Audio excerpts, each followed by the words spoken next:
Assalamualaikum warahmatullahi wabarakatuh. Perkenalkan, nama saya Dini Fatmaoni sebagai moderator dari kelompok 4 yang akan memaparkan materi bab strategi dalam e-bisnis.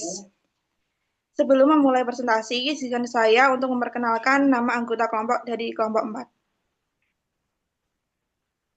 4. Yang pertama ada saya sendiri, Dini Fatmaoni dengan NIM 044. Yang kedua ada Cindy Maya Marsyanda dengan NIM 045. Yang ketiga ada Yusnia Nur Afifah dengan NIM 046. Yang keempat ada Revanda Adnafika dengan NIM 064. Yang kelima ada Aprilia Mitra dengan NIM 071.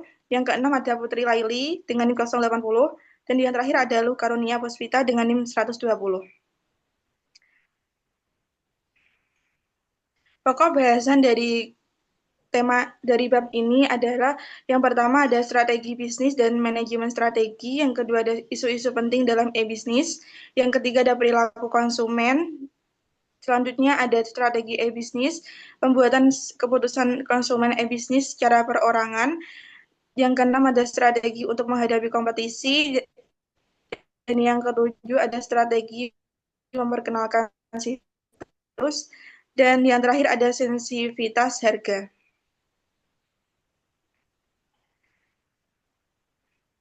Next slide dong.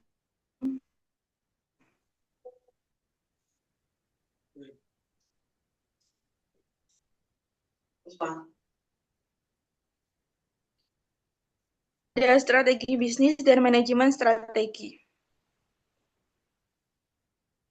Sebelumnya, strategi bisnis adalah penetapan sasaran dan tujuan jangka panjang oleh perusahaan dan arah tindakan serta alokasi sumber daya yang diperlukan untuk mencapai sasaran dan tujuan yang akan dicapai.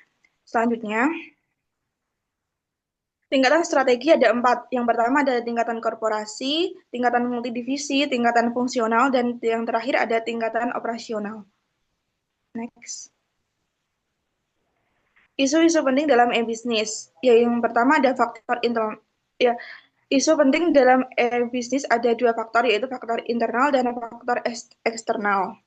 Nah, kekurangan di sini itu sebagai strategi SO yang memanfaatkan kekuatan untuk meraih peluang.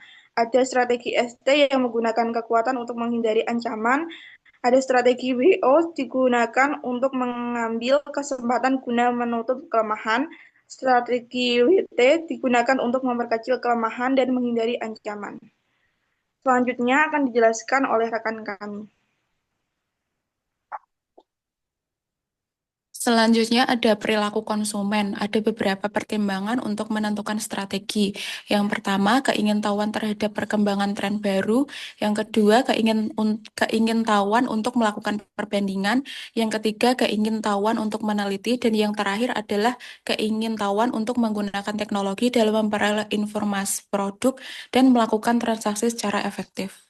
Next slide. Selanjutnya ada 7 perubahan pola pikir dalam perilaku konsumen.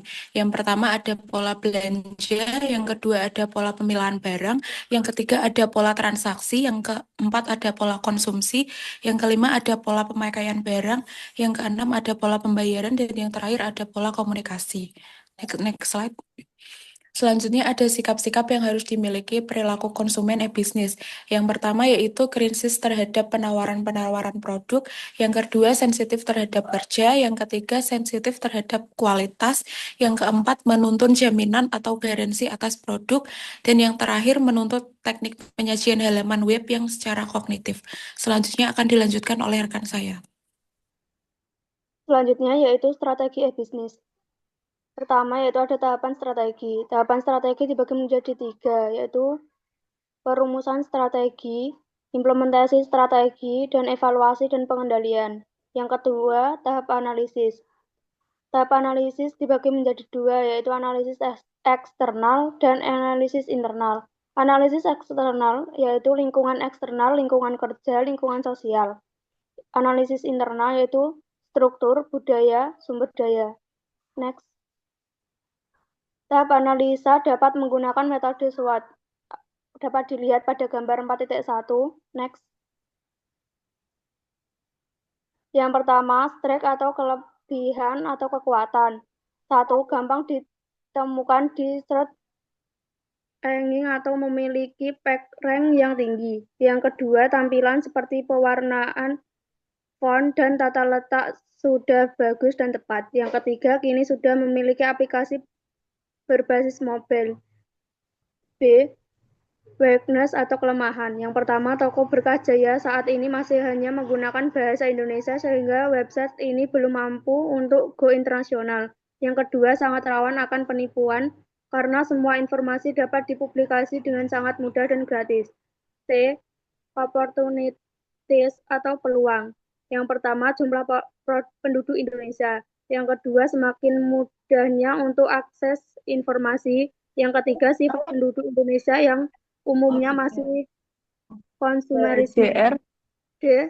Threat atau ancaman. Yang pertama, ancaman dari penyedia iklan gratis. Yang kedua, ancaman dari para hacker. Selanjutnya akan dijelaskan oleh rekan saya. Selanjutnya, pembuatan keputusan konsumen e-bisnis secara perorangan. Terdapat beberapa faktor dalam proses pembuatan keputusan perorangan. Yang pertama, karakteristik personal mencakup usia, gender, etnik, pendidikan, pola hidup, psikologi, pengetahuan, nilai, dan kepribadian. Yang kedua, karakteristik lingkungan mencakup sosial, komunitas, dan keluarga. Yang ketiga, keputusan membeli, seperti beli atau tidak, apa yang dibeli, di mana, kapan, berapa banyaknya, dan pembelian ulang. Selanjutnya, sistem kontrol pemasok mencakup pendukung logistik, yaitu pembayaran dan pengiriman, pendukung teknik seperti desain web, intelligence, agen, dan layanan konsumen, yaitu FIQs, email, call center, bantuan. Dan yang terakhir, stimulasi, mencakup pemasaran, yaitu harga, promosi, produk, dan kualitas. Dan lain-lain, yaitu ekonomi, teknologi, politik, dan budaya. Next. Faktor-faktor proses pembuat keputusan organisasi atau perusahaan. Yang pertama, karakteristik personal mencakup usia, gender, etnik, pendidikan, pola hidup, psikologi, pengetahuan, nilai, dan kepribadian. Yang kedua, pengaruh interpersonal mencakup otoritas, status, dan persuasi. Yang ketiga, pengaruh organisasi mencakup kebijakan dan prosedur, struktur organisasi, dan sentralisasi atau desentralisasi. Yang keempat, keputusan membeli, seperti beli atau tidak, apa yang dibeli, di mana, kapan, berapa banyaknya, dan pembelian ulang. Yang keempat, sistem kontrol pemasok mencakup pendukung logistik, yaitu pembayaran dan pengiriman, pendukung teknik, yaitu desain web, intelijen, dan agen, dan layanan konsumen, yaitu FIQs, email, call center, bantuan, dan yang terakhir, stimulasi, mencakup pemasaran, yaitu harga, promosi, produk, dan kualitas, dan lain-lain, ekonomi, teknologi, politik, dan budaya. Selanjutnya, Strategi untuk menghadapi kompetisi, organisasi harus memiliki strategi untuk menghadapi kompetisi tersebut agar dapat terus bertahan dan berkembang. Terlebih lagi strategi dalam pemanfaatan teknologi informasi. Adapun strategi yang harus dimiliki antara lain cost leadership strategi, yaitu mengurangi secara substansial biaya dan proses bisnis yang terjadi di dalam home industry, seperti biaya promosi, sedangkan yang kedua yaitu differentiation strategi, yaitu digunakan untuk mengurangi keunggulan diferensiasi dari pesaing dan fokus terhadap produk dan layanan. Contohnya yaitu home industry OPEX.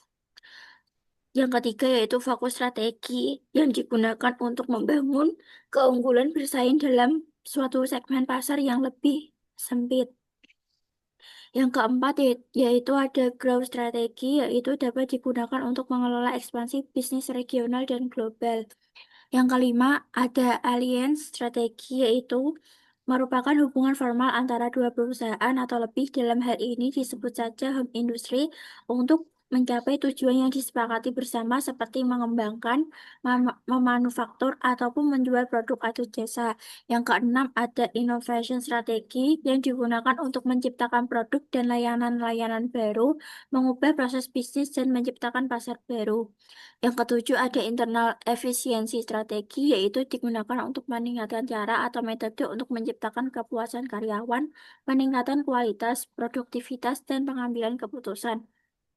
Yang terakhir yaitu ada Customer Oriented Strategy, TI, di mana di dalamnya terdapat upaya yang dilakukan untuk membuat konsumen nyaman dan senang.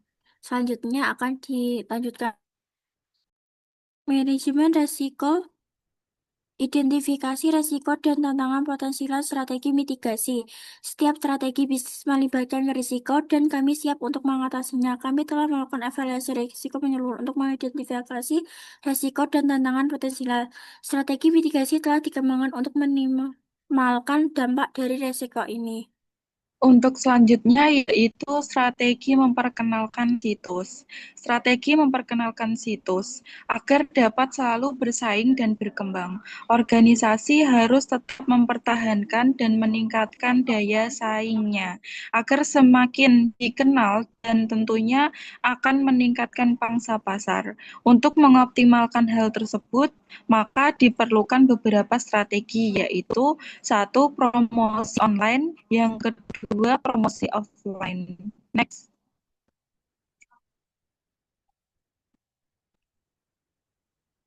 Promosi online dibedakan menjadi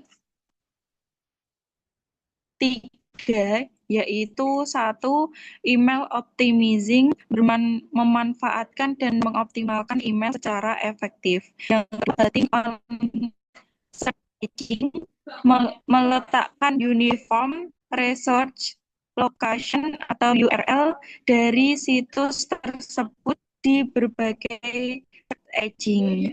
Yang ketiga, build an impressive website, membuat sesuatu yang berkesan itu tersebut. Yang keempat, link origin, melakukan jasa. Kedua, yaitu promosi offline. Promosi offline bedakan jadi 4. Yang pertama yaitu atau magazine atau majalah digital. Majalah digital media adalah media online yang berisi artikel, gambar, iklan. Biasanya digunakan untuk mempromosi produk atau membangun citra brand lewat cerita dan tampilan yang menarik. Contohnya majalah online seperti SBA atau ELE yang bisa lewat internet. Yang kedua, jurnal atau jurnal elektronik. Jurnal elektronik adalah tempat publikasi hasil penelitian atau tulisan ilmiah yang bisa diakses secara online. Dalam e-business, jurnal digunakan untuk mengubah tentang bisnis digital, e-commerce, atau teknologi. Contohnya jurnal online tentang bisnis dan manajemen di website kampus atau lembaga riset. Yang ketiga, newspaper atau koran digital adalah media berita online yang menyajikan informasi tentang ekonomi, bisnis, dan teknologi. Perusahaan biasanya memasang iklan atau berita promosi di sini agar lebih dikenal di masyarakat. Contohnya kompas.com atau bisnis.com. Yang terakhir yaitu billboard atau papan iklan digital. Papan iklan digital adalah papan iklan elektronik yang bisa muncul di internet atau di layar LCD jalan raya. Digunakan untuk menarik orang dan memperkenalkan produk secara cepat. Contohnya iklan Shopee atau Tokopedia di jalan besar atau di media sosial. Selanjutnya akan dilanjutkan oleh rekan saya.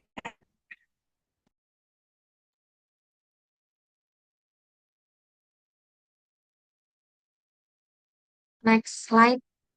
Sensitivitas harga. Salah satu strategi yang paling sering dilirik oleh konsumen tentu saja harga. Konsumen sangat sensitif terhadap harga.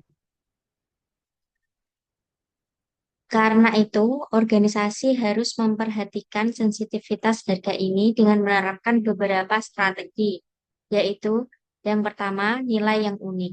Konsumen lebih toleran terhadap harga tinggi jika produk menawarkan keunikan atau kelebihan yang dimiliki oleh pesaing. 2. Substitusi. Semakin banyak produk pengganti di pasar, semakin tinggi sensitivitas harga konsumen karena mereka mudah beralih ke merek lain. 3. Pengeluaran total. Jika suatu produk mengambil porsi besar dari anggaran konsumen, mereka akan lebih peka terhadap perubahan harga. 4.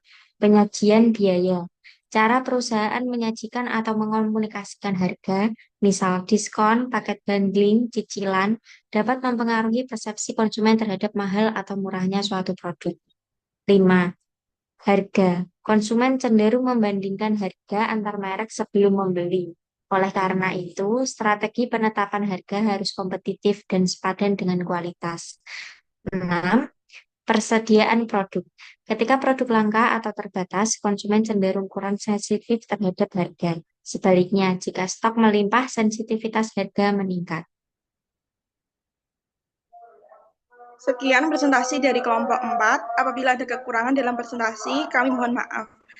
Terima kasih. Wassalamualaikum warahmatullahi wabarakatuh.